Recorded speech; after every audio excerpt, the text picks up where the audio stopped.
Hi VFM here. Ukraine conflict, Biden says he is convinced Putin has decided to invade. US President Joe Biden has said he is convinced Russian President Vladimir Putin has decided to launch an invasion of Ukraine, and that an assault could happen in the coming days. Mr. Biden said the assessment was based on US intelligence, which suggested the capital Kyiv would be targeted. Russia denies it is planning to invade. Western nations accuse Russia of trying to stage a fake crisis in breakaway eastern regions of Ukraine to give it a reason to launch an offensive. The US estimates there are 169,000 to 190,000 Russian personnel massed in and near Ukraine, a figure that includes Russian-backed fighters in the self-proclaimed republics of Donetsk and Luhansk in eastern Ukraine. In a televised address from the White House, President Biden said the U.S. had reason to believe that Russian forces were planning to and intend to attack Ukraine in the coming days. As of this moment, I am convinced that he has made the decision, he added, referring to President Putin.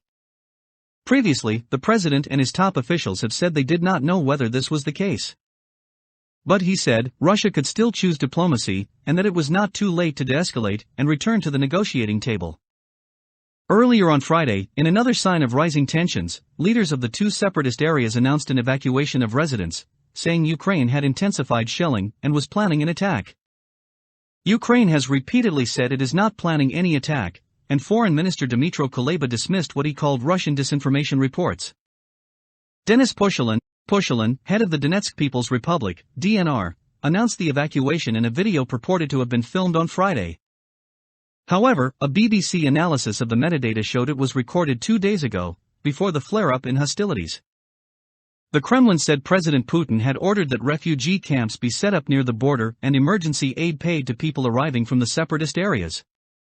Russian state media reported that several buses carrying local residents had made their way to Russia. The U.S. State Department called the announcement of evacuations a cynical move by Moscow to distract the world from the fact that Russia is building up its forces in preparation for an attack. The White House said the evacuations were an example of Moscow using misinformation as a pretext for war.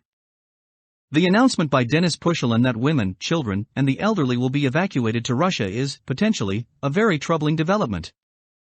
The idea that an evacuation is needed because Ukraine is planning an attack on the two Russian-backed self-proclaimed republics is baseless. With a vast chunk of Russia's military might positioned around Ukraine's borders, such an attack would be an act of lunacy. It is, quite simply, unthinkable. But the separatists and Moscow want to create the impression of imminent danger. On Thursday, the Kremlin spokesman, Dmitry Peskov, said the situation around Russia's borders could ignite at any moment. President Putin this week repeated his allegation, entirely without foundation, that Ukraine was responsible for genocide in eastern Ukraine. With Western leaders warning of possible false flag operations, and crudely made videos circulating on the internet purporting to show Ukrainian saboteurs at work, these are dangerous moments in a crisis that already feels dangerous enough. On Friday night, Ukraine's military intelligence service said it had received information that explosives had been planted at infrastructure facilities in Donetsk in preparation for a so-called false flag attack, an operation carried out with the intention of blaming an opponent for it. Earlier, separatist authorities said a parked jeep had been blown up near a government building in Donetsk. US and Ukrainian officials said it was a staged attack designed to stoke tensions.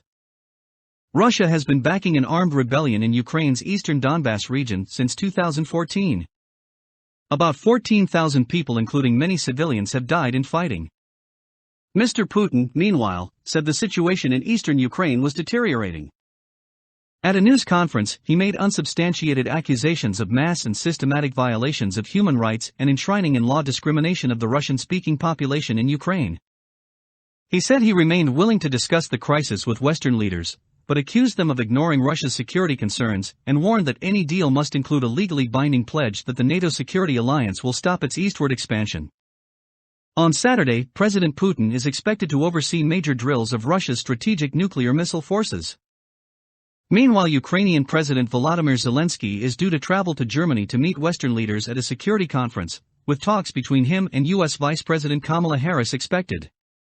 By saying this, I will meet you guys in next video.